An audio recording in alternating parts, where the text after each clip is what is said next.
It's 40 years ago today that Lindy Chamberlain told the world that a dingo stole her baby.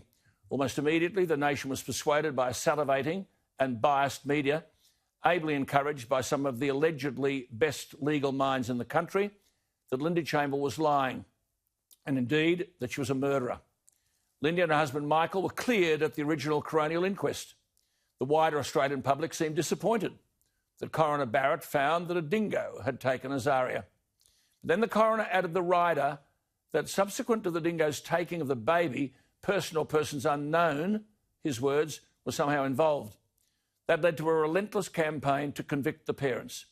Then a forensic scientist, do you mind? How do you trust these people? Allegedly found fetal blood, which could only be baby's blood, all over the interior of the car. The police, whose minds had already been made up, had what they wanted.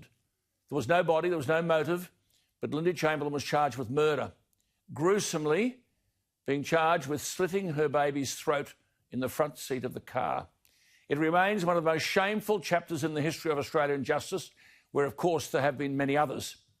Lindy was convicted on the 29th of October 1982. The baby had disappeared on August 17, 1980. Lindy Chamberlain always maintained she saw a dingo leave the tent. She was convicted and sentenced to life imprisonment with hard labour. Michael was found guilty of being an accessory after the fact and given an 18-month suspended sentence. Lindy's appeals to the Federal Court of Australia and the High Court were dismissed. And then, when a climber of Uluru lost his life climbing the rock, the police, in searching for his body, found the very jumpsuit that Lindy said Azaria had been wearing. Lindy was released from prison after 3 years, during which time she gave birth to Kalia. The baby was immediately taken away from her. Azaria was only 2 months old when taken by the dingo, and the Uluru Ayers Rock Chief Ranger Derek Roth had been writing to the government urging a dingo cull and warning of imminent human tragedy. He had warned that dingoes in the area were becoming increasingly aggressive. He was ignored. As I said, Lindy was found guilty of murder. Fanciful theories were established to condemn the parents. The blood allegedly believed to have been found in the car everywhere was subsequently determined to be a compound from a manufacturing overspray. But here's the rub. I argued from day one Lindy Chamberlain's innocence. My radio station warned me that we would lose listeners if I kept going on. I simply said, I'm saying what I believe because I've read everything about the case. It was a simple story.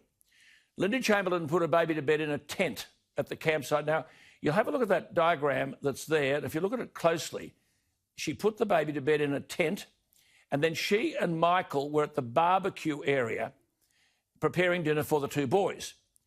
The tent wouldn't have been 30 metres away. Michael heard a noise and said, "Is that Bub?" Lindy left the boys, dropped Reagan, and ran to the tent, and in the dark, she screamed, "A dingo has taken my baby." The truth. But the prosecution case was, cop this, that she went to the tent, which was, 30 metres away, went to the car 10 metres away, slashed the baby's throat, destroyed the body, returned distressed to the campsite, not a mark on her clothes, all done in 10 minutes. That was the case mounted against her. It defies common sense and raises serious questions about how justice can be administered in this country. Witnesses to Lindy gave evidence. Some of the stuff said against her is unrepeatable. In the end, if it hadn't been for the man climbing Uluru and losing his life, the jumpsuit would not have been found and Lindy Chamberlain would be in jail forever. We shared texts in the last 24 hours. On the day she was released from prison, I flew Lindy Chamberlain from Darwin. We had dinner at my place. I simply couldn't believe that in Australia these things could happen. We have kept in touch. She couldn't speak to me tonight because she has a contractual arrangement, which I understand. But she issued a statement, poignant, simple, personal and motherly. Michael and Lindy divorced. Lindy is now happily married. Michael died in January 2017 from acute leukemia. Lindy's message today reads, and I quote, "For the Chamberlain family on the 40th anniversary of Azaria's death, it is still the story of a little girl who lived and loved and was loved by those who knew her. It's also the story," she said, "of those who lived through that terrible night of her tragic death.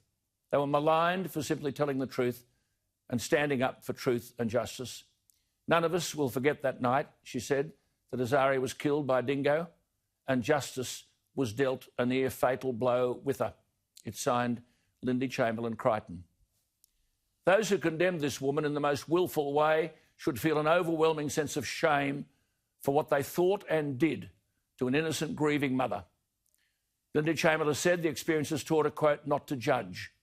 She said, the only thing I learned is that you're going to be judged regardless of what you do. So may as well be true to yourself and take your own path. I'm sure the thoughts of many decent Australians with Lindy and her children today. Aidan is 47, Regan is 44, Azaria would have been 40, and Kalia, born in jail, 38. In 1992, the Australian government paid the Chamberlains $1.3 million in compensation. Nothing could compensate Lindy Chamberlain for what she endured. A fourth coroner's inquest in 2012, do you mind, found at last that Azaria Quite died as a result of being attacked and taken by a dingo, 32 years after Lindy and Michael Chamberlain had said precisely that.